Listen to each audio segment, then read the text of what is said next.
Richard. I'm Hanna. We're with Whirlwind Heating and Refrigeration. And we're proud to be sponsors of Transition Salt Springs Climate Action Coach Program.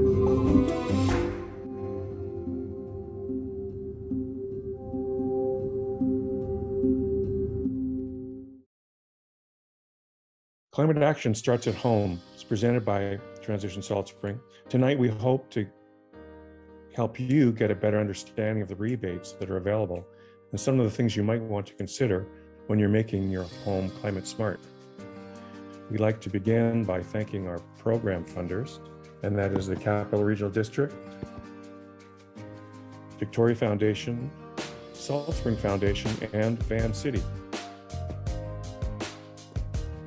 We'd also like to thank our Climate Action Coach sponsors, some of whom are here tonight: Whirlwind Heating and Refrigeration, Mowat's Home Hardware, and our branch level sponsors, Fresco Refrigeration and Salt Spring Home Design Center.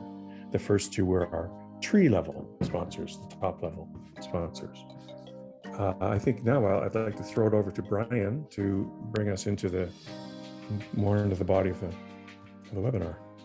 Well, just basically what's called the land acknowledgement. I like to do things a little differently though, and just note that I and my partner are uninvited guests in what are the Ho'okaminam and Sinchothan speaking territories of this region of the Coast Salish peoples. And one of the things I just last week, remember last Wednesday, I think it was super cold. And I was listening to a CBC news item, and it said that it's coldest since record keeping began. And that kind of stopped me. It was interesting to hear that. Whose records, I wonder, and by what standard? And it got me thinking of the 13 moon calendar, which is used by the folks over in Saanich, the Wasanich nations. And right now it's the Shwinish.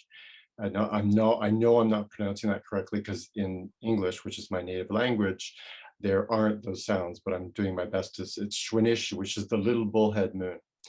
And what's interesting is that all of the names of those moons tell you what's going on in the environment. And of course, with climate change, those names are kind of getting shifted around. So I also like to correct the CBC's record that record keeping began long before our little weather stats were started about 150 years ago by colonial culture. But with that, I'd like to welcome everyone here. We're here talking about climate solutions and what we can each do together and individually. And I'm really happy to see everyone here tonight. Thanks. Over to you, Rob. And these are our guests for tonight. Sam Wright is from Better Homes BC, which is with Clean BC. And then Marcus Wenzel is from Transition Salt Springs Enterprise Co-op, and we're going to talk about low interest loans. And Aron Dalton is a home energy evaluator and insulator. Sandra Ungerson is from Allopluvia, and she's going to talk about rainwater harvesting. Jeff Chamberland is from Barefoot Electrical and Renewables, and he will talk about solar. And Hanna and Richard Hall are from Whirlwind Heating and Refrigeration. And so there's lots of people interested in heat pumps. I think we'll begin with Samantha Wright of the Better Homes BC, who's going to give us a presentation on just what is available. Thank you, Rob, and thank you everyone for having me here this evening. I'm going to spend a couple of minutes diving into an overview of the rebates that are currently available, primarily on a focus on the provincial rebates, and then I'll touch on some of the federal grants that are offered as well with some of those upgrades. So just a little bit on myself here as well. So today I am here on behalf of the Clean BC Community Energy Coach Program. This is a specialized extension of the regular Clean BC Energy Coach service. So rather than dealing with or chatting with homeowners one-on-one, I work alongside civic organizations and municipalities to deliver events such as this one this evening and other types of outreach and engagement. So there are two main rebate programs that I'll touch on again. So there's the provincial Clean BC Better Homes program, as well as the federal Canada Greener Homes Grant. Now, of course, there are some other smaller local-based programs like wood stove exchange programs that you may hear about more shortly, but these are the two that I'll be highlighting that are the large programs that are available. Just a note as well, so for both of these programs, there are eligible home types. So specifically referring to single family detached homes, side-by-side townhomes, duplexes, and mobile homes. Primarily dealing with primary residences as well, rather than vacation homes in both cases.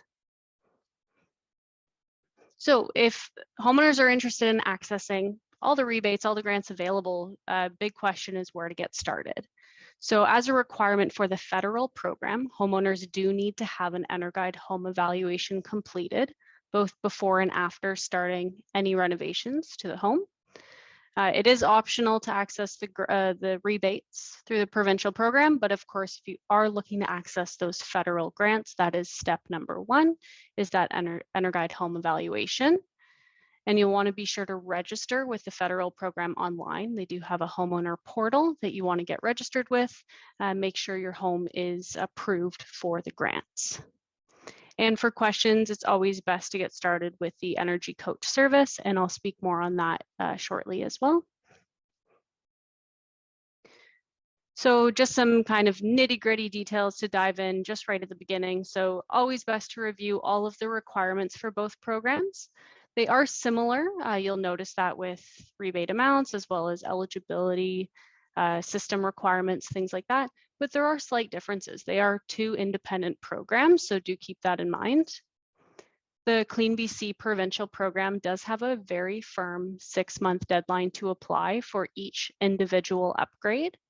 So best practice is to apply as you complete your renovations. This differs to what the process is for the federal program, because the federal program, you have your initial pre-registration online, and then you don't apply for anything until your post-upgrade evaluation is completed. So beginning and end on the federal side, provincial, apply as you go, being very aware of that 6-month window. So getting started, what's available to me? How do I even wrap my head around all of these different things? Well, this is definitely step number one. Visit betterhomesbc.ca. This is the main information hub to learn about everything that is available to you, including the federal program and all of the different provincial and local rebates and incentives. There is a really great rebate search tool where you can filter by your project type, simply renovating a home or building a new home, and your location, as well as heating type. So if your home is heated with fossil fuel or electricity, the rebate amounts and what may be available to you will be slightly different. And then you'll have all of those results for you and kind of pick and choose, filter from there. There's also a number of resources on the website like this Find a Contractor search tool. So this is a really important resource for homeowners. Specifically for certain upgrades, you are actually required to work with a contractor that is found on this list.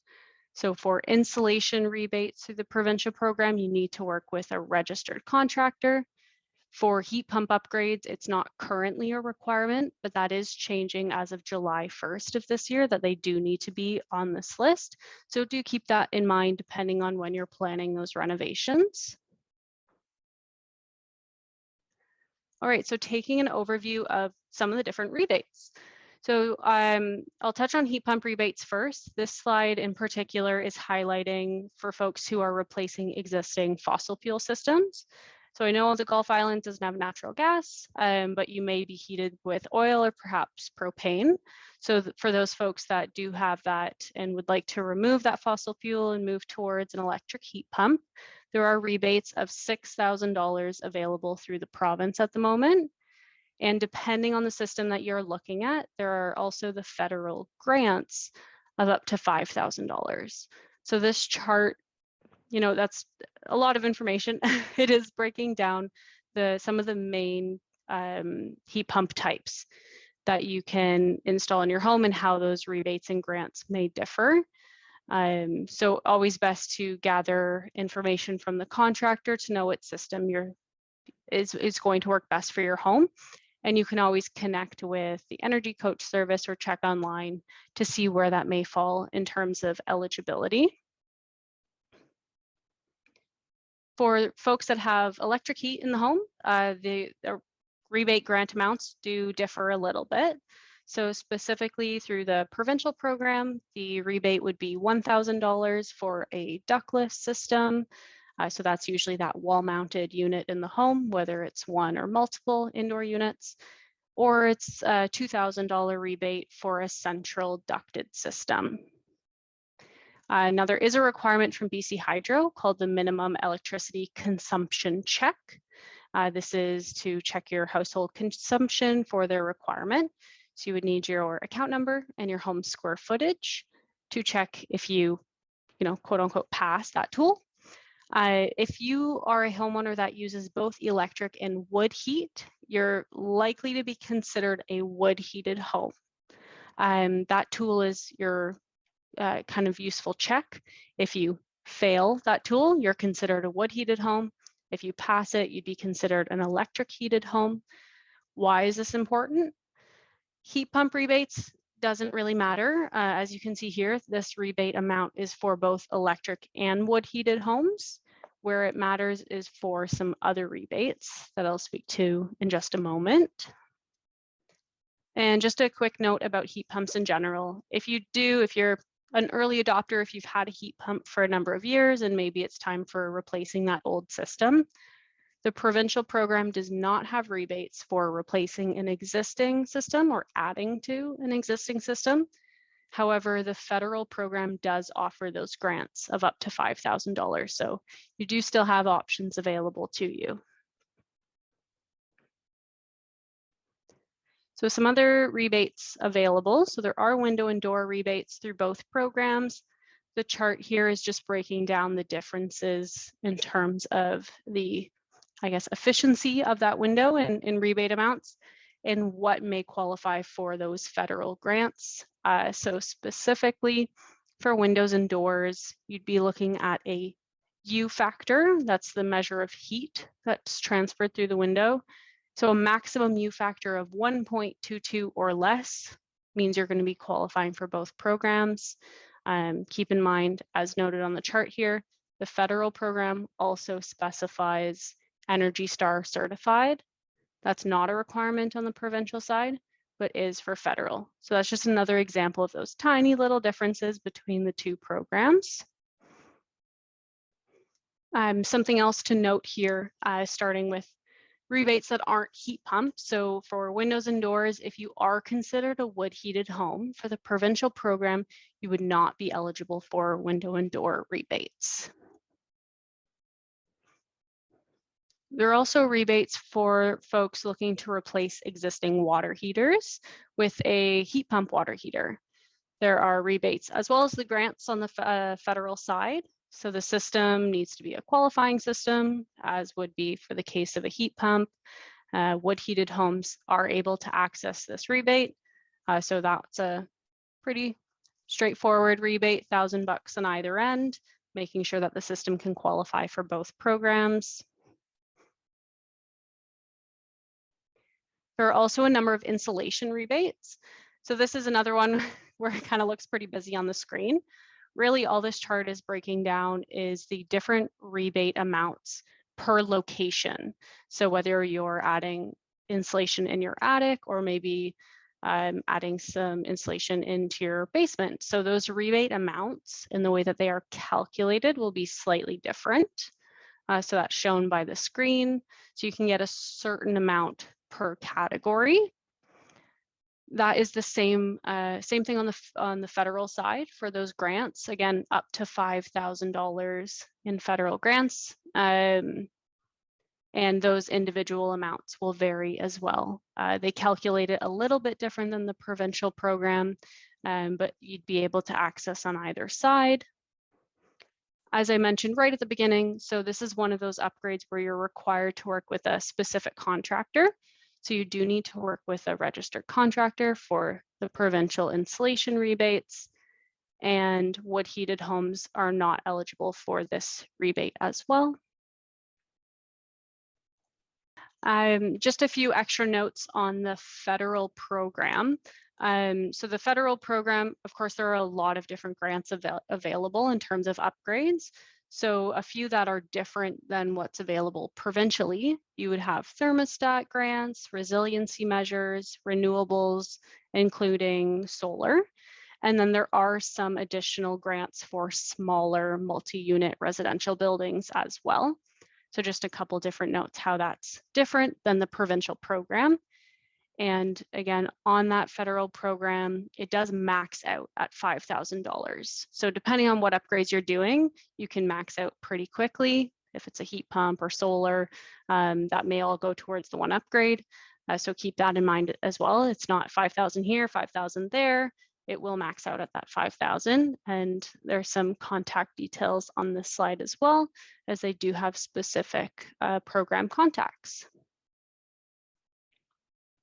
Another program, this is actually a relatively new program, is the Clean BC Income Qualified Program. So this is a unique program for income qualified households that offers enhanced rebates designed to cover anywhere from 60 to 95% of the upgrade cost. They do have a specific support line in multiple languages. As you can see here on the screen, that's the income thresholds. And it is in alternative to the regular Clean BC rebate program as well. There are specific contractors with this program. The main reason being is that the process to receive the rebate's actually a little bit different. So the unique thing with this program is by working with that income qualified contractor, the rebate amount gets deducted from the cost of the invoice, and then you pay the difference. So rather than having that lump sum paid up front and applying for the rebate afterwards, that's done alongside with the contractor. So that's a very big perk for homeowners that may fall within this category for this program. And those rebates are available for pretty much all of the upgrades we've already chatted about: heat pumps, heat pump water heaters, insulation, windows and doors, as well as a few additional health and safety measures. So that's a great alternative program for folks that may have that available to them. And I just really like to wrap up my presentations on this slide because it is a great free resource for homeowners to learn more about where to get started, making sure that they're following around the right steps, making sure their equipment's going to be eligible for rebates. So for any questions that you may have, please be sure to check out the Energy Coach service, either email, phone number, or the website as well. And with that, I'll say thank you very much. Thanks so much, Sam. That was great. Nice and specific, gets right to the point. We really appreciate it. It feels super clear. There are a couple of questions in the chat. Dion's wondering, he said that last time he wondered if there was going to be any upcoming changes to the rebates, and you had said that they were going to stay the same, and then there was a change to the pre-post assessment rebates removed from the provincial programs. He's wondering if there's any changes on the horizon to these rebates at this point. Yeah, no, that's a fair question. So the provincial program has been around for quite a while and does go through updates on occasion. Historically speaking, that happens about twice a year, generally around April, and then again in October. So those are the general windows where you can go, maybe there are some changes coming up. With larger changes, specifically that EnerGuide evaluation rebate and the new heat pump contractor requirements, those were made publicly available on the website a little bit beforehand. So people knew what was coming, they knew how to prepare for it. So you can always just kind of keep that in mind as well. If it's pretty major, you'll probably hear about it before it's official. Right, right. So keeping an eye on the website is always a good rule of thumb then. Absolutely, yeah. Maybe keep in touch with our Transition Salt Spring Climate Action coach, who should be hearing about some of these changes and can hopefully keep people updated on that front. And hopefully there's going to be more rebates coming, because as the climate emergency worsens, we're going to need people to move more quickly onto these types of retrofits. So keeping our fingers crossed that the government sees that. So we have a question from Maggie, who's wondering about what makes a contractor eligible to be on this rebate list. She's saying things, and makes complete sense. You know, installation could be sort of a general contractor could do something like that. So what makes somebody eligible or not eligible? Yeah, and for a general contractor, they could very well be qualified to do that work. So it's a process of getting onboarded for the program. So right now it is in a little bit of a transition in terms of administration. So it has been taken over by the Home Performance Stakeholder Council, and they have a registered contractor network, and they are doing the onboarding process for contractors. So a lot of it's pretty standard stuff, you know, business license, make sure you have all your credentials and you have a good track record with clients for your business. And then it would be going through some supplementary materials, a little bit of quality assurance, site visits, that sort of thing. And you would be added to first the in progress list. So it's kind of your first step. Homeowners can work with those that are on that in progress list. And then once they've transitioned through that step, they would be on the official list. So homeowners can choose between one or the other. Yeah. Okay, terrific. So it doesn't sound too onerous then for contractors to get themselves registered, get on this list, and obviously then become more eligible for more work for people who are trying to access these rebates. Yeah, So, and it's more forward facing for home or for contractors, that is as well. So it's a great way to get increased business for folks to see your name on that list. Yeah, so friends who have contractors out there, tell them to get on the list. I think Dion was mentioning that a lot of the contractors, folks are having trouble getting in touch with actually people who can come in a timely fashion to do these kinds of work for them, because they're booked out months in advance often. So the more contractors there are available on the island, the better. We have Marcus wondering if there's some of these rebates are available for renters. Renters, or for owners of rental homes, to be more specific, to help their tenants reduce their energy use and costs. Yeah, absolutely. So specifically with the provincial program, they are only looking for the home to be used as somebody's primary residence. So if you own a home that's rented out year-round to tenants, that is an eligible home type for the provincial program. So by all means, absolutely, you know, get a heat pump for those renters, make sure they're nice and cool in the summer months for Heat Dome 2.0. So that is an option for sure. Federally, they do require that it's an owner-occupied year-round residence. Right, but if you had a rental suite inside your own home, that might take care of that. Is that right? As far as if they had a suite in their own home that was rented out, but they were living in the rest of the home. The owner. Yeah, so they would see that as kind of one entire residence, and perhaps the energy advisor who's on the Zoom call as well may be able to speak to that in a bit more detail. It gets a little bit complicated when you add in other units, but I believe you are still eligible. Yeah. Okay. Well, we had one more. It was not really a question. It was more of a comment, but I'll add it in here and not expect an answer from you, Sam. We do need to move on. But someone was wondering why we're offering all of these the province is offering all these terrific rebates to get people off fossil fuels, but still hooked into natural gas pipeline for new development. Seems to be a contradiction in the approach from the provincial government. So we'll just leave that there as a commentary on our political system. And Rob, thanks so much, Sam. Rob, I'll pass things back over to you. Welcome comment. Thank you very much, Sam and Darlene. That was very interesting, and it's nice to see some of those improvements. They seem to be refining the system so that more people are able to get access to some of the funding. And I guess that's what our next segment here is about, is with the Transition Salt Spring Enterprise Co-op. With us, we have Marcus Wenzel. And Marcus, perhaps you can tell us how you can help people also get access to some of these green initiatives through a locally developed loan program. Go ahead. Thanks very much, Rob, and thanks everyone for tuning in tonight.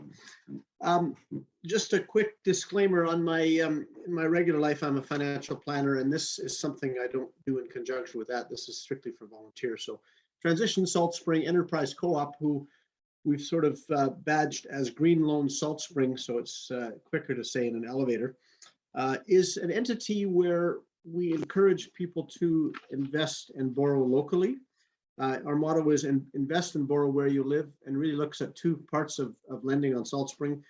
One is we're set up as a provincially incorporated cooperative where we can have up to 150 members who can lend money into a pool or for specific projects, generally up to $10,000 per member, but there are exceptions where we can then fund different projects. So on the lending side, we currently have about 100 members. We can have up to 150. The cost to become a member of the co-op is $100, and that's refundable. And that allows people to be able to put money into the pools for Salt Springers, and it's specific to Salt Spring.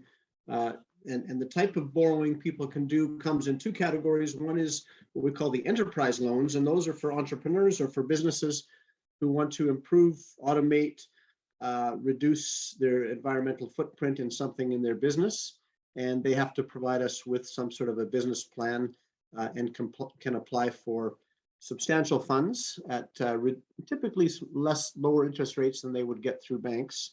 But for the purpose of this group, the climate action loan pool we have is specific to homeowners who want to make a difference in their home and take a low interest loan to finance up to 50% of the cost of a project. And that includes a lot of the things we've just heard about, including heat pumps, rainwater collection, solar, car chargers, electric bikes, even the wood stove upgrade program. So by leveraging the grants that are available with paying monthly on a low interest loan for some of the balance that's owing, oftentimes people can be paying their loan payment strictly out of the savings they realize in their hydro bill or their some of their other bills.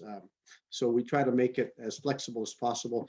The climate action loans typically go out at about 3.5% interest with a very flexible term from a few months to a few years. There's no penalties for repayment. 3.5%, a year ago would have been sort of what you could get money for through your mortgage, but now 3.5% is substantially less than that because rates have gone up. So we're a team of volunteers, have been pretty busy financing heat pumps and car chargers and the like. So I think that's all I have to say, but if anybody has any questions, there's Green Loan Salt Spring, and I see Ariane in the Charper, Ariane Harper has put our URL in the chat, and you can feel free to click on that and get some more information. Thank you. Yeah, I know that most folks, Marcus, haven't really done probably loans from private individuals before or from co-ops, so it might be slightly an unknown piece for a lot of folks who are used to going to credit unions or banks or other lending institutions. But this kind of community-based loan program is actually quite popular all over the world, and it's something that I'd really encourage people to not be afraid of. They're actually going to be more friendly to you than the banks and the credit unions will be. They'll give you whatever expertise or advice that you might want to be able to help you with your business or your project as well. So it's a much more personal and community-based way to be able to access some funds to make these changes in your home. Yeah, we're really excited to work with the Green Loans Salt Spring to actually explore other ways in which models like this community financing could actually be explored to fund community needs as a part of the climate crisis. Think about food security infrastructure, issuing a community bond offering for something like that, or affordable housing or workforce housing. Imagine that, people investing in that rather than some obscure offshore investment who's good to the planet we just don't understand. So look forward to talking with you, Marcus, and thanks. Thank you. We're going to show you a slide of the rainwater harvesting rebate program that we have. This is I call it Rainwater Harvesting 2.0.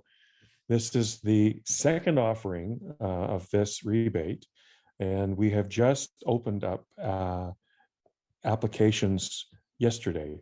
So you are new. This is new information, and if we go by what happened last year, this rebate will probably be booked up, and the money will be committed for the most part within, I would say, within 2 weeks safely.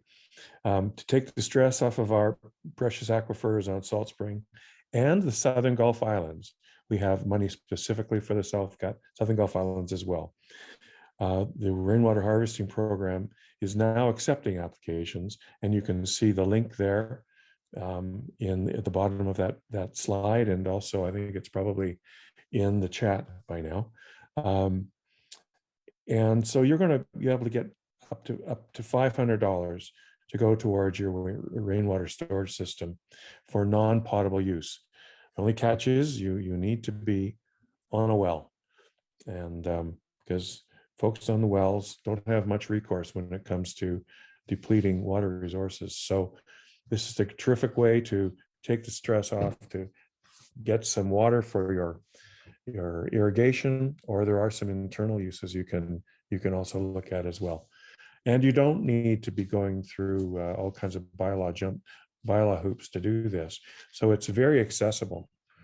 And so please have a look at that form there you see at the bottom and in chat, and get your name on there before they all disappear. We have $10,000 total for Salt Spring and $10,000 for Southern Gulf Islands to distribute, thanks to the CRD. And the second slide I'd like to show is the wood stove upgrade program. This is offered to you in cooperation with the Ministry of Environment and Climate Change Strategy and BC Lung. And this will offer, what we're trying to do here is to reduce GHGs and get those nasty particulates out of the air. So to clean up our air and reduce GHGs, this wood stove upgrade program is for Salt Spring Island and the Southern Gulf Islands. $300 towards a new EPA 2020 certified wood stove, or $750 towards a heat pump. You must disable your wood stove, and you must recycle it. The information there to sign up and for this upgrade is right there in chat and also on that poster. And we have all of the programs that I've mentioned expire on November 30th. So they are quite popular. So we encourage you to get in gear, get your name on those lists. Now we're going to go over to an area that is essential to many of the, especially Greener Homes Canada rebates, and that is energy home advising.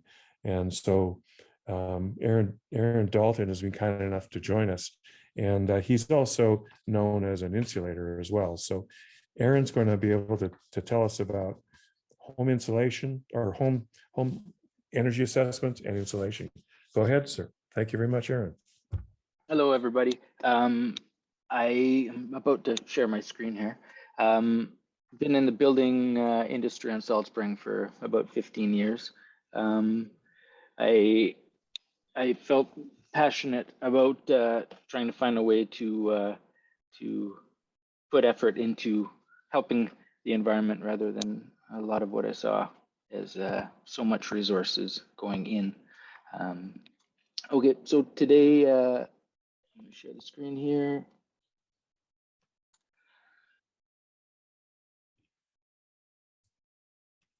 Can you give me a confirmation, Rob, that that's showing right? You're looking great there, looking good. Okay, thanks. Okay, so again, my name is Aron Dalton. I'm an energy assessor with City Green Solutions out of Victoria. City Green is a nonprofit. Their website's there. And just to clarify, I don't work for City Green. We're independent, and and City Green is the liaison between us and the federal government. So there are 2 energy advisors on Salt Spring, myself and, see if this is gonna work, and Dion. And his email address is there. And if you don't know him, you should. He's a great guy. And if you are lucky enough to get him in your house for an assessment, you'll probably laugh the whole time. So hats off to you, Dion. My agenda for today, again, I'm hoping this is clear enough and succinct enough. So I would like to thank everyone before. Sam did a great job at summarizing the grant process. And if anyone has any questions at the end, we'll try to, there's a few of us who can answer more questions. So I'm going to give a real brief summary. So our goals, quick intro into heat loss. I'm going to use the thermal camera images to kind of visualize what we're aiming for and the efforts of why we're putting the effort in. A few links, and I think I'm just going to post those right now if I can. I'm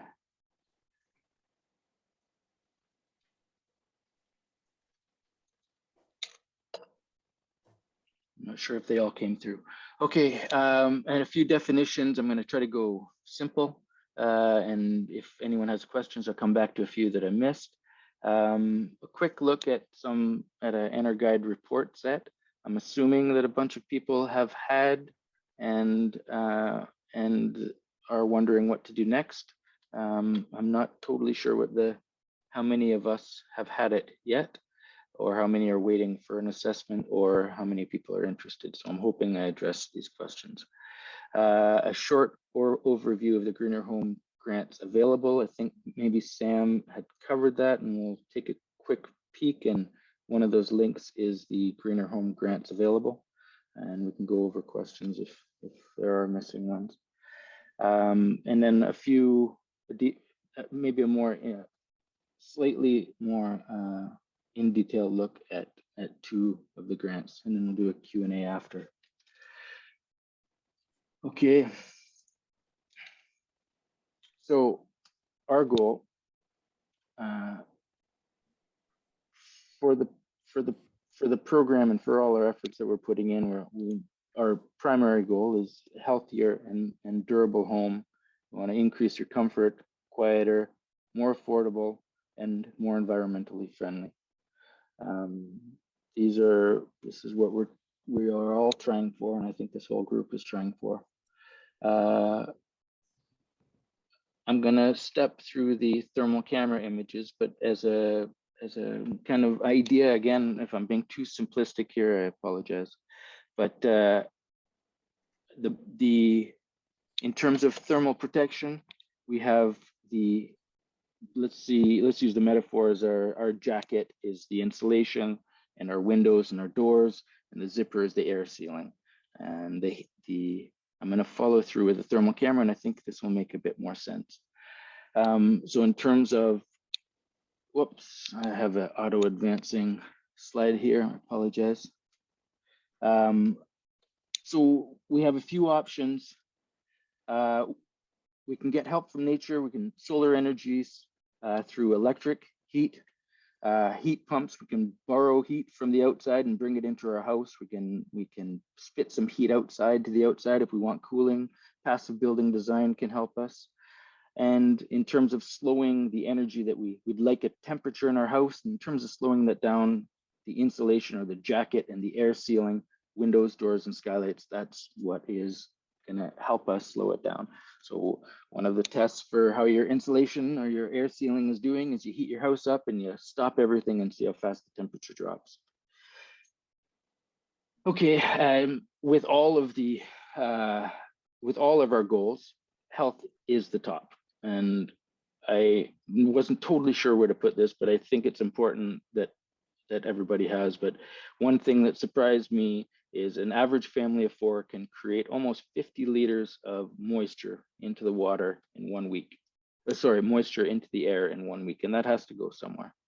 So in all of what we're doing, as we seal our houses up, we have to keep this in mind. And I'm gonna send you, I sent a link here for the keeping the heat in, and in section 2 has some advice, and much of that advice is use your exhaust fans. It takes about half an hour to remove that moisture out of that bathroom once you've had it. Use the exhaust fans when you're cooking. Anyway, that was a slight aside, but I feel like I have to say, I imagine many of us have had mold on the windows and on some parts of your body, and we'll see it in the thermal camera images here. So that's kind of why I put it here. Okay, so in terms of what we see, what are we doing when we're putting insulation in, or the grants are trying to help us improve our building envelope? These images are thermal camera images, and what we see is each color represents a temperature, and they're going to vary with each picture and settings. So I'm going to flip through here, but you can kind of see in this one, the top reading is a bright yellow, and that's heat escaping the building, and the blue is cold. So you'll see these in a few images, and I can flip through quick, but I just want to give you an idea of what we can't see when we're talking about insulation, or when we're talking about thermal heat loss. And these are all in our reports, and these are all data and information that we're trying to model your house by, to get the most accurate and to try to figure out where is the best place to put the limited amount of money to make the biggest difference. So again, I'm going to flip through relatively quickly, but here we have heat loss through the bottom, through slab floor here and to the outside, just below the wall. There's no insulation there, so the heat goes through the concrete. Here you can see the thermal bridging. So this is heat. The yellow is heat coming through the studs in your wall, effectively reducing your insulation. Here we've got more heat coming through the windows. These guys have insulated blinds, which are helpful. Here I've got a threshold on the thermal camera to try to identify where are heat loss areas, and we'll talk about it later, but the air sealing grant is relatively significant. So these are areas where you should take a peek, and it's amazing what some caulking or some spray foam or some tender love and care does. With the blower door on, where is part of our assessment, we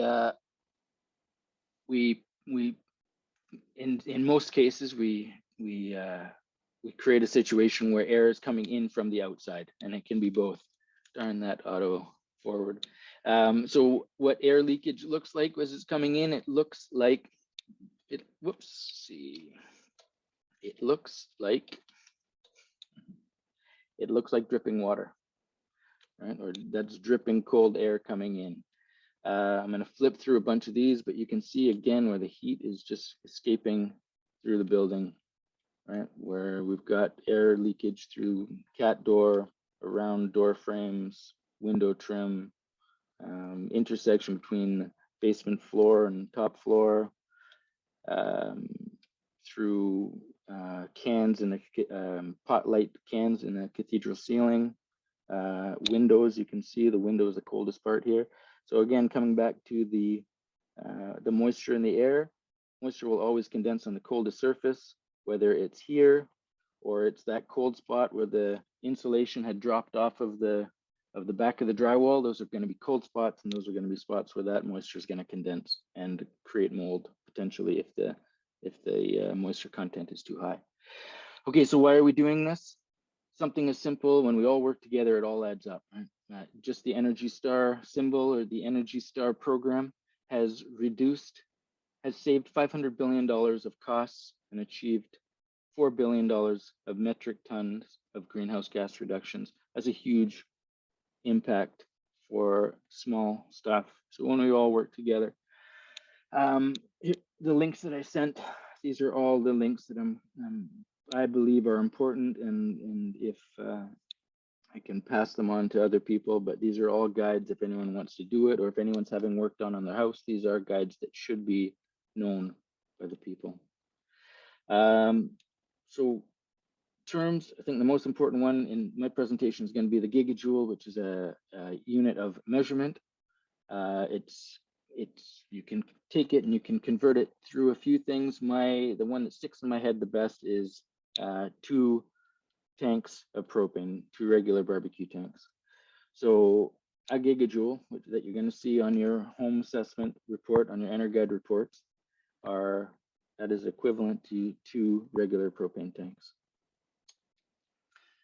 There are a few other terms I'm going to pass through here. I think I'm running behind here. Again, if anyone has any questions, we can come back. Air change per hour at 50 pascals.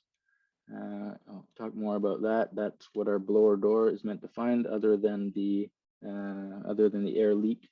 air leakage spots. All right. So here we have the one of the 3 items that we're going to give you from an assessment is the EnerGuide label. And the EnerGuide label here, and it's auto forwarding. The EnerGuide label here is going to show your current energy usage, the energy consumption of a new home, if it was built in the same style, to building code standards. And the farther we go this way, the closer to net zero. And that's our goal. On this EnerGuide label, it's going to give us a breakdown here of where most of our energy is escaping our house, right? Space heating, that's what those thermal camera images were showing, is where's that heat disappearing to, right? I'm gonna head on. The next part of the set is going to be the homeowner information sheet. And this details everything that we've collected on site. So a home assessment takes approximately 2 to 4 hours, depending on the complexity of the house, at least on Salt Spring I've found. I hear there are rectangular houses, but I haven't found one yet.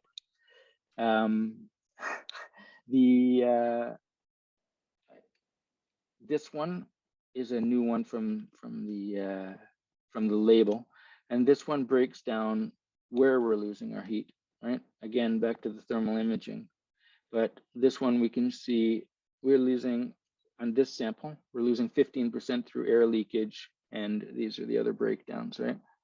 39%. So what the reports is pretty detailed. We're measuring stuff to the nearest inch, and we're trying to figure out what all the installation values, and we're trying to pinpoint for you where is the best place to spend the limited amount of money and to make the best use of the grants.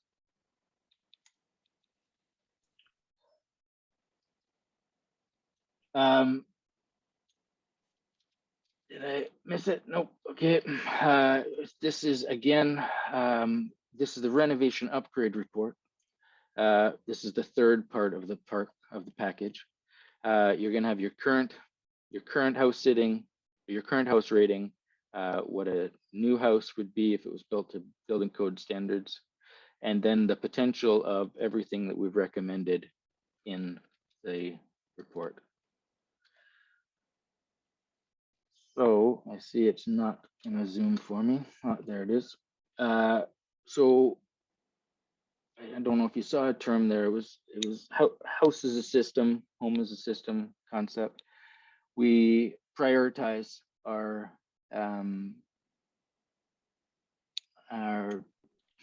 goals or advice, right? So performing air sealing and insulating and doing windows before you get a heat pump means that you could get a smaller heat pump, right? And smaller heat pumps can cost less. The end on these reports, I don't have a copy of the lower pages, but if anyone has questions, I have a report that I can pull up. Again, showing what our reduction in greenhouse gas emissions are going to be, and the details. We try to get pretty specific with the renovation upgrade. Each report takes quite a while to do. Greener home grants, I think Sam covered them. So yeah, Aron, we actually are needing to wrap up here. Oh yeah, you bet. And so I think that in terms of the grants, Sam did a great job of, but it's great to know that you know about those grants and can help people with those questions as they're going through this process. I know you just recently worked with our chair, Brian Young, on some projects there at his place. Brian, maybe you want to chime in here with how that experience went for you. Oh, yeah, it was an amazing experience. First of all, the report you get is actually really good. I have a lot of criticism for the federal program. It was designed not by people who market things to people, but by other people. However, I'm hoping, Aron, that I'll get an air sealing grant. Our house is an old house. I don't know if you can see a bit of it behind us, built over several different decades. And I think Aron threw every single insulating technology in the book at our house in order to deal with the unique situations that he discovered in weird nooks and crannies. And I have to say, I mean, the ingenuity, both in terms Dion too, in terms of, that report, but also Aron's follow through around the really interesting interventions he did with standard materials to really get our energy use down. I've been doing my own kind of geeky analysis. I think I'm down about 25% when we include the doors, the new doors in, and doors are not usually the first thing you go for because they're super expensive. But in my case, I think, Aron, I think they were really good. Yeah, we've reduced our electricity bills probably about 25%. So I highly encourage this process for you. I mean, if you're not thinking about the planet, think about your comfort. It's a lot more comfortable in this house now as a result. So thanks so much to these guys. They are an amazing source of information, and we are very lucky to have them on Salt Spring. I'm hoping I can say one more thing, or do you need to take off? I guess 2 more minutes, or no? Go ahead, Aron. Okay, sorry about this, guys. If anyone has had it, I think one thing that keeps getting missed that should not is this. On the EnerGuide label on the homeowner information sheet, it's going to show what our blower door rating is. And Brian's, is it okay if I tell what yours was? Yep. Yeah, okay. So Brian's was up near 12, and I'll show you on the next slide. This one's at 19. All right. So I did the little chart here with 19 air change 50 at 19, that house, every hour it has new air. So you can heat that house, you can heat all the air in that house, and every hour it escapes. Right. So that's what an air change per hour does. Brian's was here 12. Every hour and a half, it's brand new air. That's what we started out at. So don't forget to consider this part, right? It's super important when you go get your heat pump, that energy that it saves was massive, right? So it's, what are we up to here? Saving money over time. 24 gigajoules, yeah. Okay, anyway, thank you very much. No, And Aron, we have a sorry couple that took so questions. long. Yeah, Aron, you got bet. a couple questions. One is approximate cost for an assessment. It depends who. My charge is $600 plus GST for the pre-assessment, and $300 plus GST for the post-assessment. So about 900 on for you. Yeah, but you can get it back. You can get it back if you do retrofits. $600 comes back, yeah. $600 can come back if you from federal rebates. If you do one of the recommended upgrades, yes. Fantastic. And last question, approximate wait time for an assessment, Aron, these days? Maybe Dion can chime in. I'm not sure he's a machine, but I'm weeks out. Yeah. Weeks, at least weeks. Yeah. Yeah, I would have to concur with that. Definitely weeks out at this point. That's really good compared to electric vehicles and heat pumps. Yep. Heat pump folks are waiting for months. So thanks so much, Aron. I really appreciate your expertise, and you're getting lots of kudos in the chat here and from Brian and others for the great services that you've been providing to Islanders. That's fantastic. So Rob, back over to you. Yeah, I have a feeling those weeks are going to turn into months if we don't look out here soon. That's awfully, everyone I would love to have one of those for their home. So get ready for business to pick up, I think, guys. We're going to go now to rainwater harvesting. And as I've already mentioned once before, we have just launched a rainwater harvesting rebate program for non-potable water. And to speak more in general about rainwater harvesting, we have someone who's very experienced in this area. Sandra Ungerson from Alapuvia. And Sandra, so please take it away. Thank you so much. Thank you so much for this opportunity to be able to talk about rainwater harvesting. What I'm going to try and do today a little bit is talk about some of the things that you may not think about when you're looking at trying to put together one of these systems, because it's kind of fun to see when you look on YouTube how many different ideas there are and what can go right and what can go wrong. Okay, so hang on just a second here. Okay, so I guess I'll try this. Okay, all right. So the ingredients that go into a rainwater harvesting system. It's important that if you're going to collect off your roof that you need gutters. Those gutters need to be cleaned and you need to put a gutter screen on them. I've got one set of gutters that were cleaned less than 2.5 months ago, and they're now, because they don't have gutter screens on them, have been half filled with just all the debris and stuff that's been around there. So your gutters can really fill up fast. And gutter screens are really important to make sure that you don't get debris and stuff in your gutters so you can keep your rainwater clean that you're collecting. Another thing that can be important is non-metallic pipes. The aluminum that you have in most aluminum downspouts, actually with rainwater, can come out of those pipes.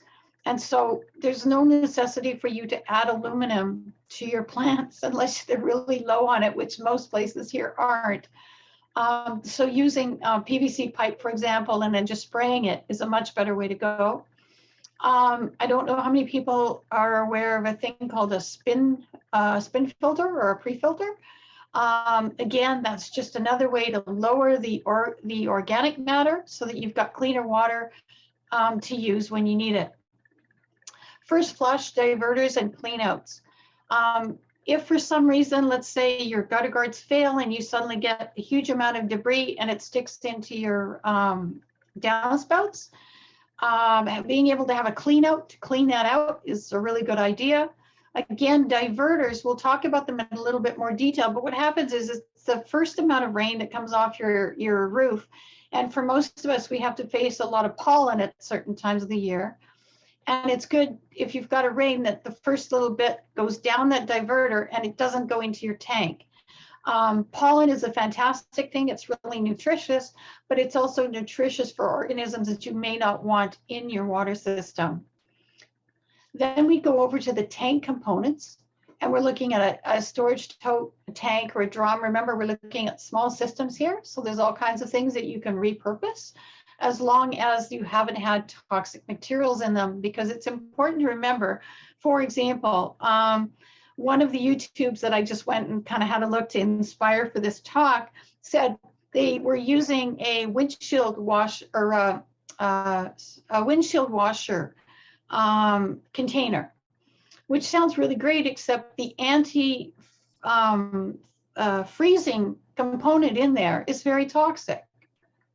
So you may not want that on your plants. So it's much better to get something that is actually, you know, it may feel a little bit cautious to go, well, why do I want a potable tank? But the reality is you don't have those residues from the soaps or from the other materials that might be there. Air vents, especially if you've got any sort of a pump on your system, or you're trying to actually get the water out other than a small drip at times. An air vent is really, really important. And that gets just piped right in there so that you've got some counter pressure. Overflow. So many times people forget. They get their tank full, and then where does the water go? And I'm going to show you some examples of where they forgot to do an overflow. Inlet line with a calming device.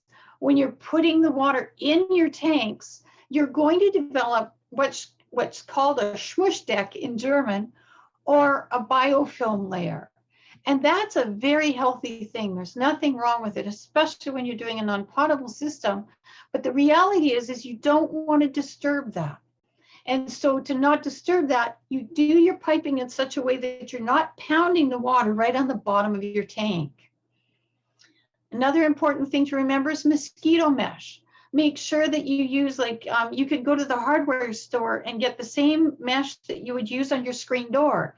and put it over any pipes, like for your air vent or for your overflow, so that you don't get critters and mosquitoes going into your system. And the other thing that's really nice to have is a yard hydrant with a hose connection on it, so that you can put that water where you need it a lot easier. And so those are just some ingredients for a rainwater tank. And now we're going to have some fun with some examples. Everybody looks at this one, and both of these look pretty good, but there's differences between these two. This is actually a very well-designed system, and this one is going to, on the, I guess it would be on your right, is going to have some serious problems. And the reason that this second one is going to have problems is, if you watch, there's this tiny pipeline. Now, if you've got a 3.5-inch gutter, you could be getting as much as 7 or 8 to 10 gallons a minute of rainwater coming down this pipe. And these pipes are way too small. So the idea is that you go down, it goes into the tank, and then the tank fills up, it backs up, it goes in and it fills up until it gets to here. And here's the outflow valve. Whoops, I'm going to go back. And can you just imagine, if you've got a heavy rain, how much rain is going to come out of there? And what happens when that pipe isn't going fast enough to get rid of the water? It's going to back up into your gutters and come out over your gutters. If you take a look at this other one on the other side, you'll see that there's a nice big, it works sort of on the same thing again. You fill this one, then you fill this one, you fill this one, you overfill, it goes up. But now you've got a nice big, probably 2.5-inch pipe to take that water away. So your chances of backing up into the gutter are much less. And that's a good thing. The other thing that we'll talk about a little bit later is to make sure that these downspout areas go away from your foundation, because the last thing you want to do is start having puddles in your foundations. So let's go take a look at another one. Here's a chicken shed. And the concerns on this one are these totes aren't covered. So that means that they're getting the sun beating on them. And what happens when you have a clear tote like this, or a white tote, is this water goes really green, because sunlight and organic material makes green water. So this is really not an ideal situation. It is neat that they're using the roof here to collect the rainwater. We're going to show you another picture a little bit later on where they actually cover these totes and collect rainwater from on top of them and shelter them so they don't get hot. So that's just another way to do it. What's wrong with this picture? Does anybody want to type in the chat what they think is wrong with this picture? I'd love to hear. For those of you who may not know, putting the connection at the top of your water bucket means that you're not going to have very much water. They've got this drain here, but the hose is in the wrong spot. So I thought that was kind of cute. These are, I just grabbed these off the internet because I thought they were kind of neat. This one, remember we talked a little bit a few minutes ago about the fact those white containers were in the sun and were potentially causing problems where you were going to have a sun creating organic matter. And in this case, what they've done is they've created this roof. And I mean, they've really done an excessive roof on here. But the whole idea is that you collect the rainwater and you go into the middle here and then goes right in the tank. So if you've got the space to do this, you know, and you don't have a proper roof, this definitely is a way that you can do it, where you keep the tank from getting overheated in the sun and starting to get excessive bacteria in there. First flush devices. This is another thing that you hear an awful lot about when you're looking at rainwater systems. And I think this is a really great instruction to talk about. So you've got your roof up here, your water comes into here. The first thing that it does when it hits this T is it's going to come down here. And there's a little floaty ball. And so the water keeps going up, and as it goes up, the floaty ball comes up. And when the floaty ball gets to a certain point, it seals off this chamber and then the water continues into your tank. So now all the pollen and debris that was on your roof isn't going into your storage tank. And that's a good thing. And here's a different one. This was a different design that I thought was really neat. So here again, we've got the downspout coming in, and we've got the water going in. So the water from the building, and you've got two floaty balls here. And so what ends up happening is the water comes down, and when these guys shut off, then the water bypasses through here and goes down into the underground diverter. The nice thing about this is that you can actually pipe it to something like a pond or something like that and top off your pond at the same time. So this is an underground way to do it. Here's the case of where you're facing some challenging situations. This tank is an underground tank. It's I think 500 gallons. But the problem is that this hole fills up with water for half the year. And so as a result, if you just put an underground tank in a hole, it will bounce up if this isn't completely full. And then you end up with a tank and you wonder why it came up. So what's happened on here is this has actually been anchored with a steel cable into the bedrock. And these straps are also anchored into the bedrock, so that when you see it, you don't see the tank sitting up, but it's not going to jump out at you. And if you look on the side of the second picture and you see this black tower, now this tower has been cut down quite a bit, but this was while it was being done. But we have this pipe up as an observation port, so that we can actually at any time see what the groundwater level is in this hole, even though that the system is already in place. And so it's just a backup to make sure that, yep, everything is working. And so you see the rainwater comes in here, it goes into the tank. When you come to the overflow, there's the overflow that goes through and takes that. And then this is actually to help make sure that, as I said, if the hole overfills with groundwater, for example, you can get that out and get it into the drain area. So Sandra, we do need to wrap up pretty soon. So if you could absolutely, I think I've got two things. Absolutely, this is another way that you can collect rainwater, and that is to put these geogrids in the hole and be able to collect the water that way. They're great for when you're doing soccer fields and stuff. This is another passive way to collect rainwater, and all this is taking the downspout, making a little pond display, and letting the water sink into the ground. So that definitely can be used. So in summary, then we have a pre-filter, circulation, calming inlet. We need maintenance in our system. Maintenance is a big deal, because if you don't maintain the system, it will fail you. Having an overflow event and protection from the elements. What you want to avoid is stagnation, overheating, direct sunlight, bugs and critters, having the system unleveled, or allowing the overflow to flood your basement. Sandra, that's great. It's actually inspiring me to do a long hoped for project of some ponds on my property.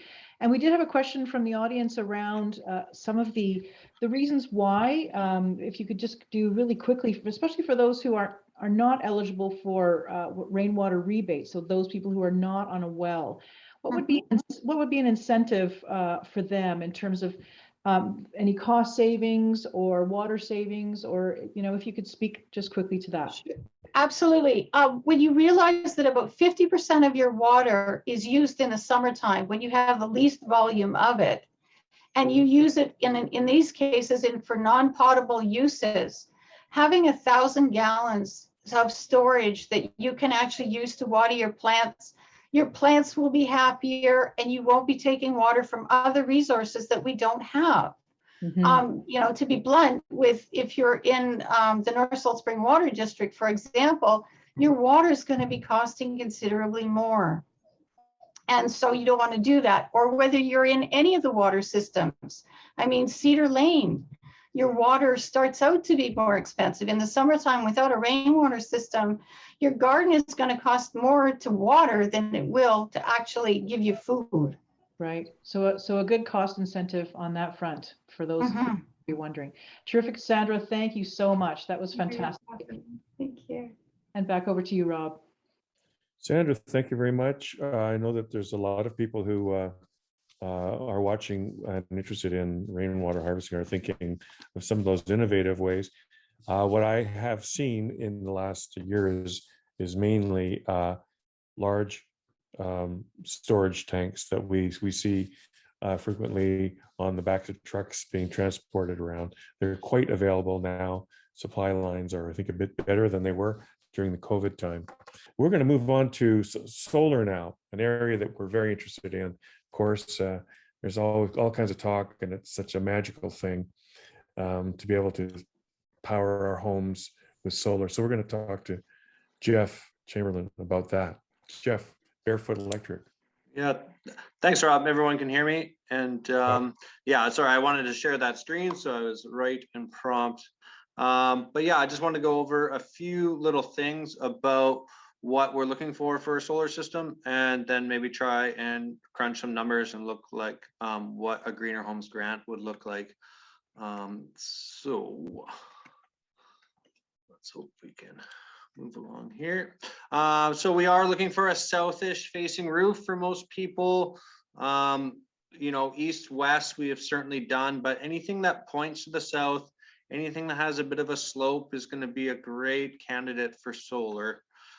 We have lots of ways of installing solar on asphalt shingle roofs, on metal roofs as well. So these are all engineered products, all aluminum.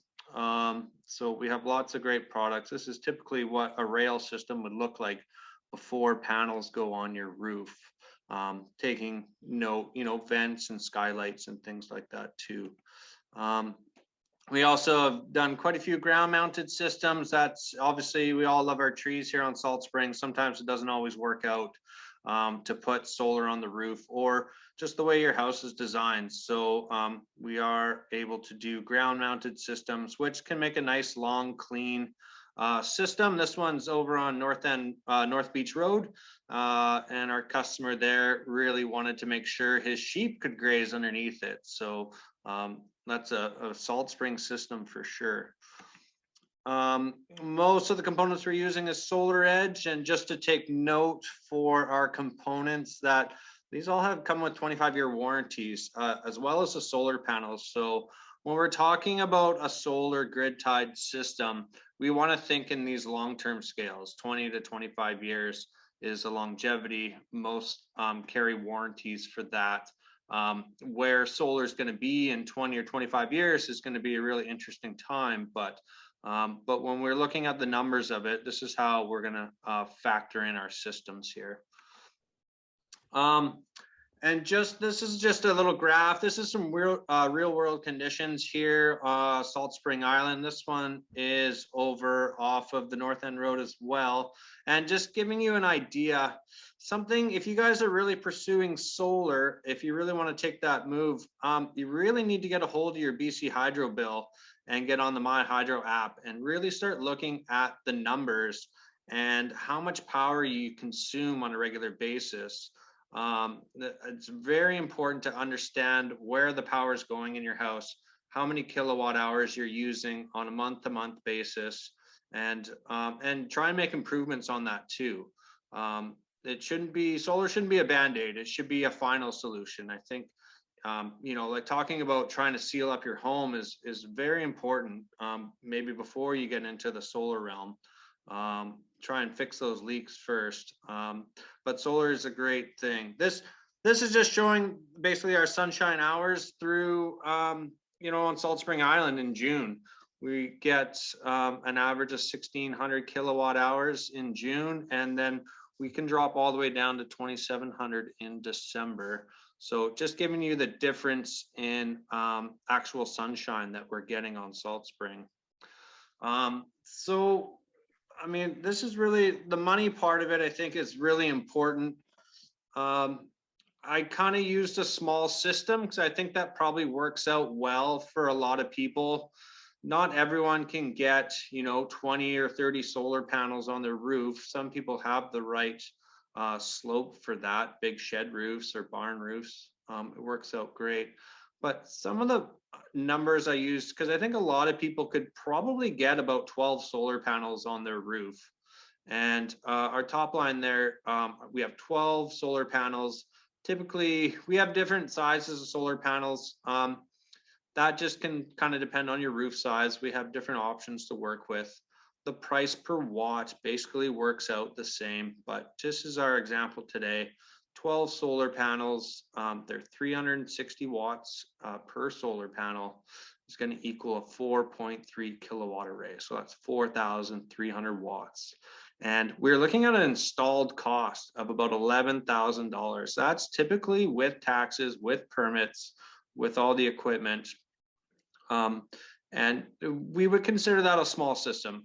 We could go a little bit smaller, 6 or 8 panels, but I think the 12 kind of works as a minimum, as a good minimum for us. So if we want to invest that $11,000 into solar, what's that going to get us? And again, this is where it's really important to start understanding your BC Hydro bill.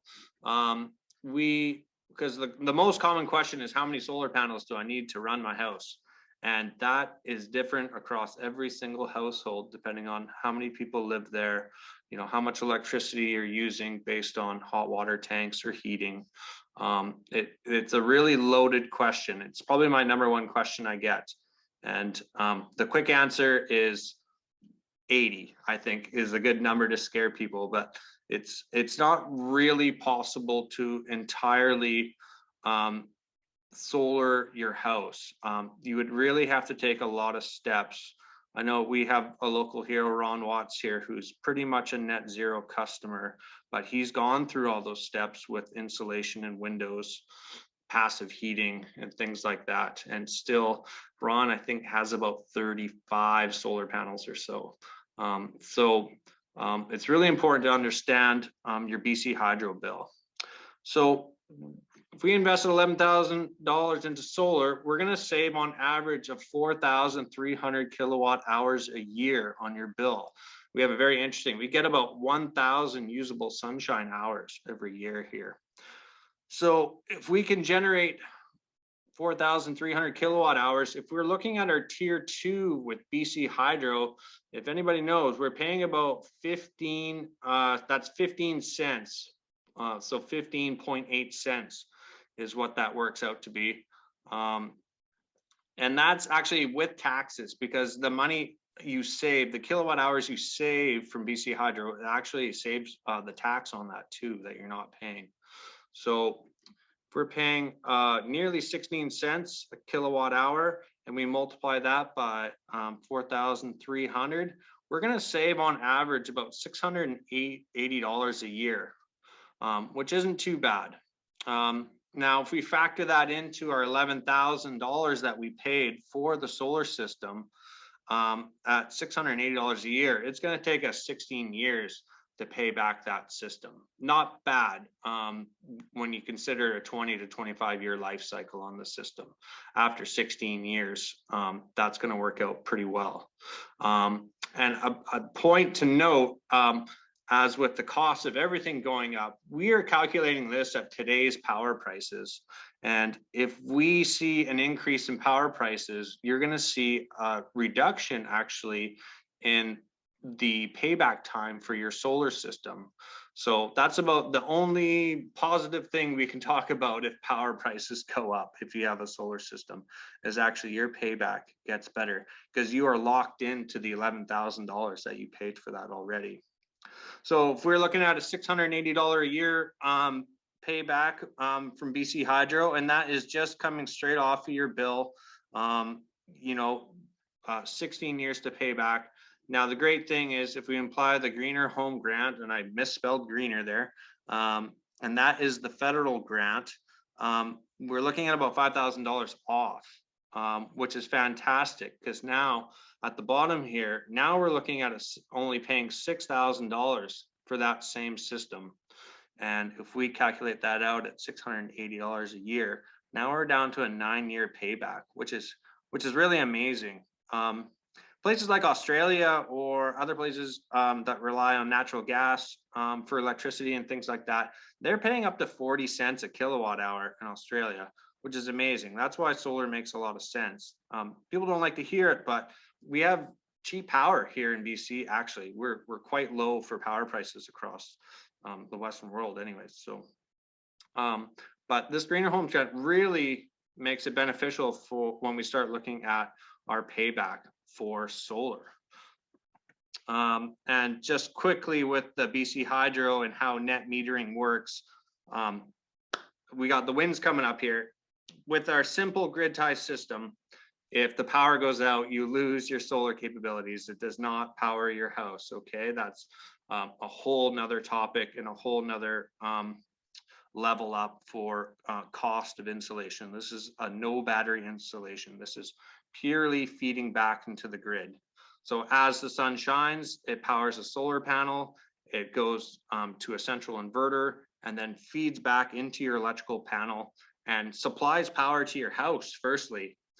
Only in the summertime, when we have a lot of solar gain, we're using a little bit of electricity, would the power, excess power, flow back to the grid through your BC Hydro meter, and BC Hydro keeps track of that.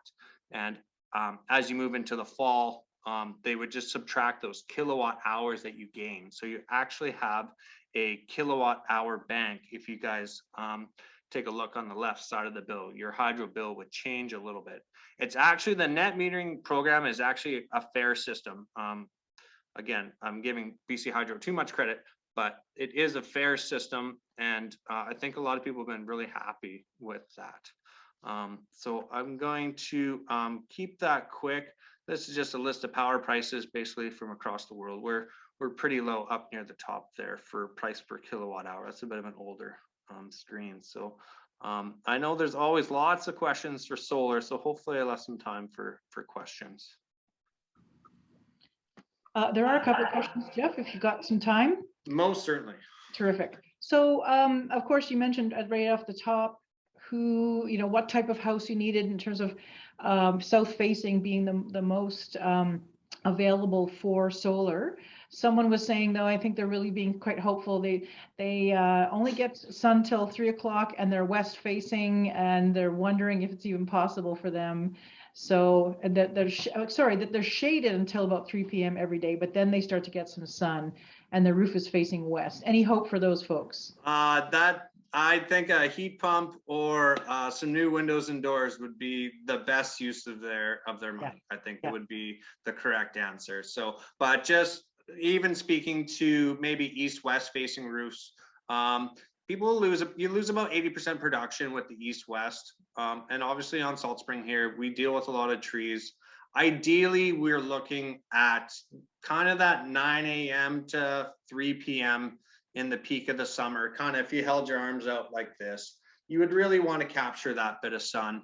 And we're not too worried about the winter sun. The sun's too low in the sky here, and it's usually pretty gray. So, right. So it's mostly effective in the summer months, spring. Yeah, summer. we got 8 to 9 great months of solar production. I mean, maybe not the last month.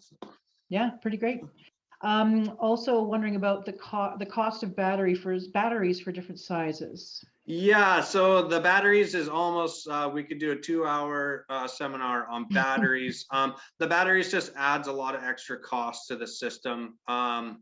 It is great. I think for the most part, if people are thinking about batteries, mainly for backing up with power outages, I won't get into it we could go on forever about batteries.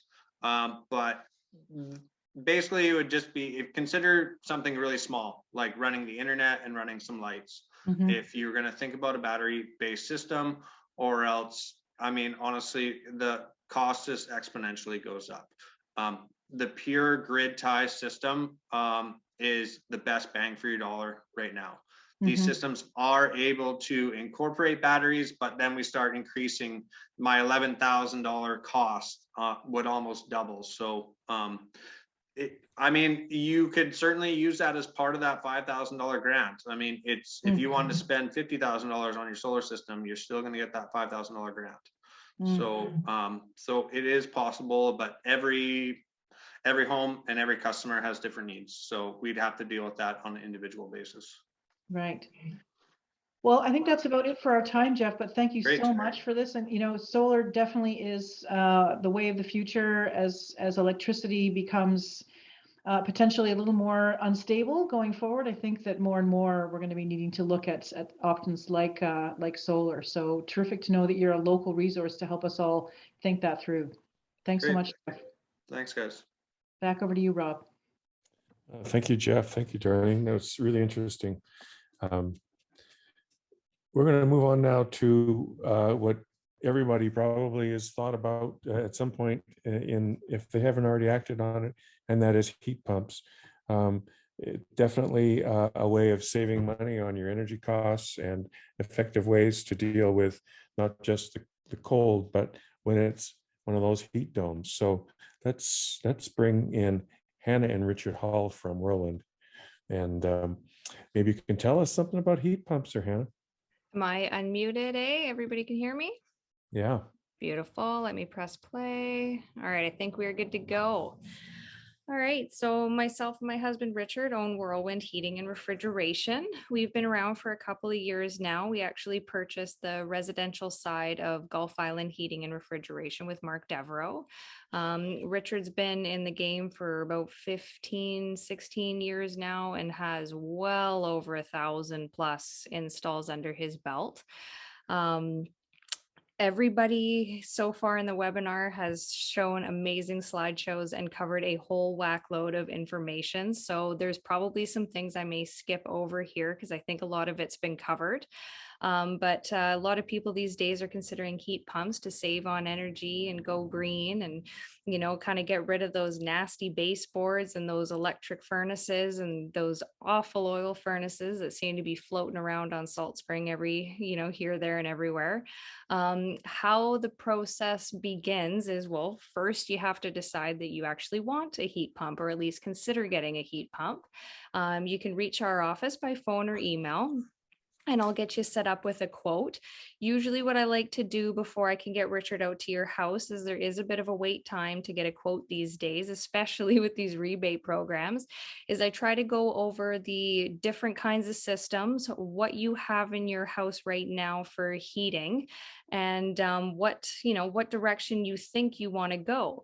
What you use in your home currently and the design of your home will dictate what kind of heat pump system we can put in. Now, granted, renovations, new builds, that's a whole different story. We can basically do just about anything you want. So let's focus on, you know, homes that are existing right now. You know, I ask questions like, do you have attics and crawl spaces, the size of it, you know, what you're expecting to get out of your heat pump. So that way, when Richard comes to your house, he has a bit of a game plan on what he's going to be talking to you about, as well as it gets us going on what rebate program you're going to be going after, kind of thing. Through our company, we are able to offer a varying degree of heat pump brands. Each have their pros and cons, each have price points depending on what direction you want to go. Our number one brand that we recommend is Dalton. Comes with 12-year parts and labor warranty. You can't really argue with that.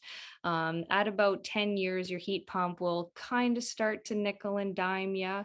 You know, 15, 20 years old heat pump, you're pretty lucky. That being said, we are replacing a 35-year-old heat pump up on Mount Belcher that has pretty much never done the customer wrong. So kudos to that system. I often get asked, you know, what is the difference between heat pump systems? It is an array of variety of things. As you can see on the left hand, well, what's left to me, you know, there's a furnace and an outdoor heat pump. Your furnace is what we often call an air handler. Within that gets ducted within your home. So if it's an existing home, like an oil furnace, for example, we're working on an oil furnace today. We've removed the indoor furnace, removed the outdoor tank. the air handler goes in place of that oil furnace.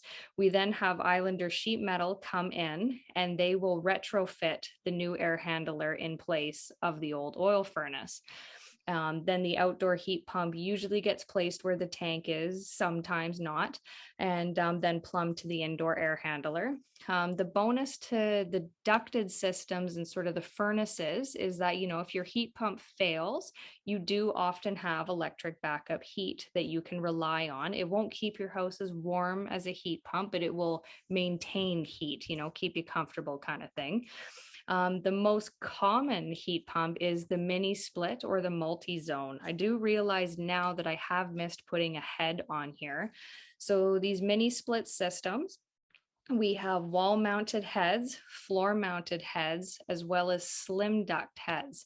So that kind of like an air handler, but not really, but it's a small ducted head that can, you know, squeeze into crawl spaces and attics to, you know, touch on some far reaches of your house.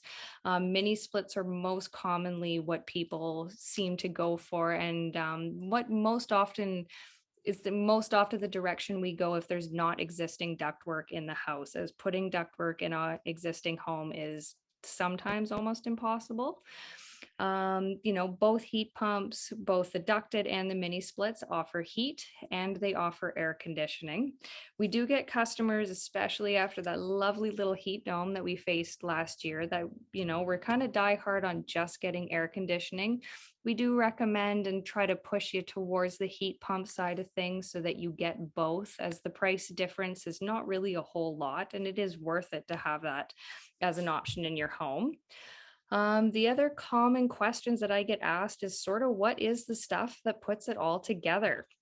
So I got there, you know, copper line set, which off to the right, you'll see Fortress line set cover. That's what covers it on the outside of your house. So you no longer have the ugly tech cable copper line set running all over the place. We can hide it. It's paintable, pretty much blend into your home. Electric backup heat. So that is what goes inside your air handlers. That is your emergency backup heat, so to speak. All of our heat pump systems, our electrician will install surge protectors on everything, because Lord knows on this lovely little island, we get windstorms and surges like it's going out of style. We also have, you know, dirty electricity is what they call it. So this helps keep your heat pump system safe. And, you know, filters. I always get, you know, how do I have a filter? You know, my system stopped producing heat. Well, check the filter kind of thing, because it might be plugged, right? So what else I got? Heat pumps can save you up to 30% on your hydro bill, as you know, has sort of been covered a little bit here. So they are worth it. Down below, I did put in where it can save you up to 50%. Now that is solely dependent on the conditions and construction of your home, which is where, you know, Aron and Dion come in. They're trying to get you up to that 50% level. So we like to have discussions about all the upgrades that you guys are doing to make sure that, you know, we're giving you the right system. One little point that I would like to catch on is don't forget that air conditioning uses electricity too. I had a very upset lady phone in January, and she said that she looked over her yearly consumption of hydro and it didn't save her any money. So when I kindly asked her how much she had used her air conditioning during the heat wave, she responded, well, I had it cranked for at least a couple of weeks there. You know, that is going to affect your electricity consumption. So just remember, you know, it's used all year long kind of thing, right? So it does save you big, but AC does use electricity. And our lovely rebates, which have been touched on quite a bit. Now, when you approach, you know, any company for that matter, and you're trying to get in on heat pumps and you're trying to get figured on rebates, the entire process can get overwhelming and confusing. We completely understand, as you know, we are the ones trying to make sense of it all as a whole. So, you know, don't ever hesitate to ask questions. Ask me the same questions a few times. I'm totally okay with that. Each rebate program has kind of its pros and its cons, as we've touched on. From an HVAC side of things, what's really important to us is that everybody is very clear about the rebate that they are going after. Each program has its own requirements for a heat pump system. The federal program specifically is far more complex, as they have an eligibility list of heat pumps. BC Hydro, Clean BC, very straightforward. SEER ratings, HSPF ratings, boom, done. The federal program, on the other hand, gives a qualifying list of the heat pumps that they accept. And if it's not on that list, it does not qualify. So we try to stress in our quotes, in our emails, in the brochures that Richard leaves with you, that you have to communicate with the office what rebate you are going for. As if we're going for BC Hydro, you can't decide at the last minute that you're going to go after the federal rebate, because that system may not qualify. We are doing a webinar with the federal program at the beginning of June to help understand how they choose some of the heat pumps for the program. So I'm hoping after that, when I get rattled with questions on a daily basis, I can have better, more confident answers for you on why this system does and why this system doesn't. So there's a bit of cloudiness in the federal program from an HVAC side of things. And yeah, you know, I mean, everybody in here has touched on so much stuff. So, you know, let me know what the questions are, kind of thing. Terrific, Hannah. Thank you so much. You're an awesome presenter. Fantastic. It was very super clear. Yeah, it is always a bit stressful, but you did a terrific job. And it's been terrific working with Whirlwind as a partner on this Climate Action Coach program. Wanted to mention that there is a question about grants being stackable. And yes, Hannah, I don't know if you wanted to mention the stackability of the provincial and federals. I know that they are stackable. I have insecurities answering these questions when I know that there's professionals also in this that can understand it better than myself. But yes, they are stackable. Exactly the process of it, I don't, I guess, know 100% sure to be able to, you know, say to the world on the webinar. Yeah. So, and in fact, Sam at the top of the hour with Greener Homes BC is the place, the energy coach is there. You know, have an open telephone line. You can ask them about all of this. Yes. These questions. They are the experts, rather than trying to bother the busy contractors and Aron and all of these folks who are doing their best to respond to everyone's needs. But that provincial telephone line is really the best place to go. Maybe if Aron, if you could post that in the chat one more time, the connection to Greener Homes BC and the energy coaches there. They're going to really be able to help you. And of course, the TSS Climate Action Coach is a great place to go. There's one more piece in terms of the rebates that I do want to make sure people understand, which is the TSS. Clean BC Better Homes. I'm getting the things mixed up with Greener Homes. So Clean BC Better Homes is the place to go, not the Green BC.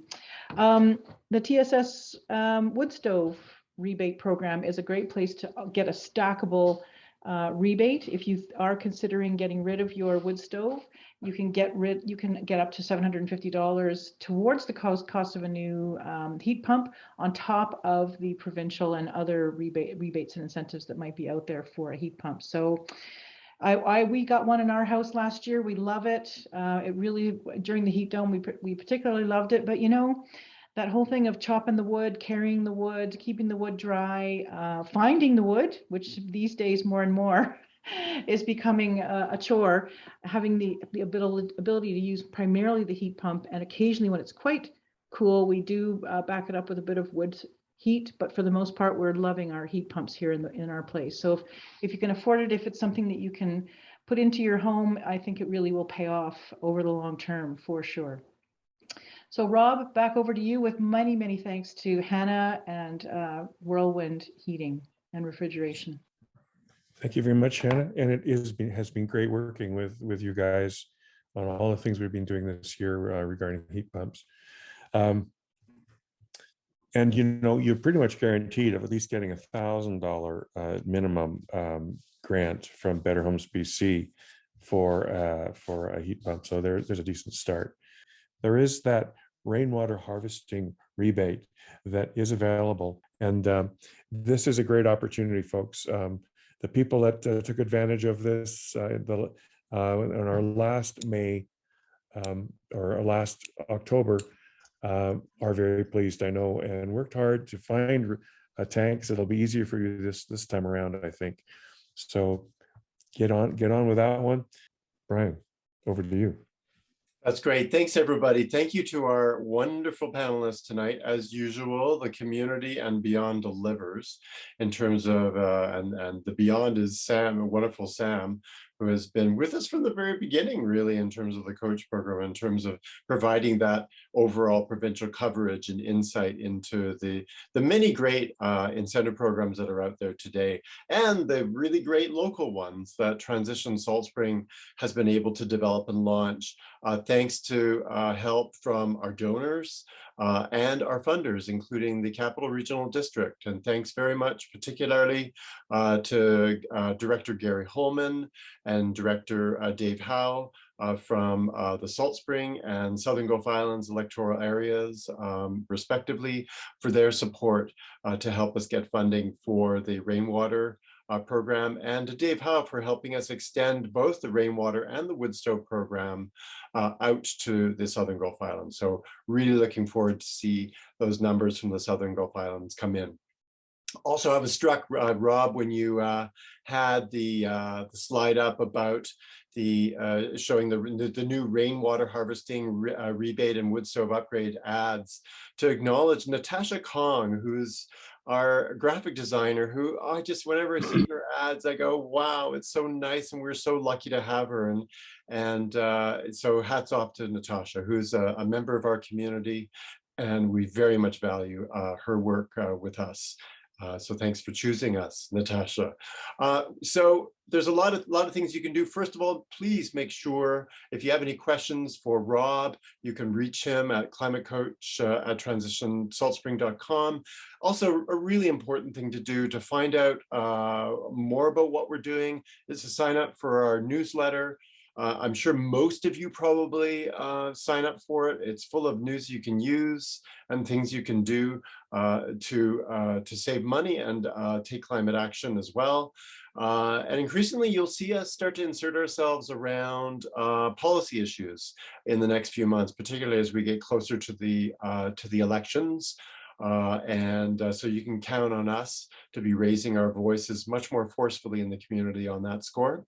Also, something to share with you, we recently gained charitable status from Revenue Canada, which means a whole bunch of really awesome things.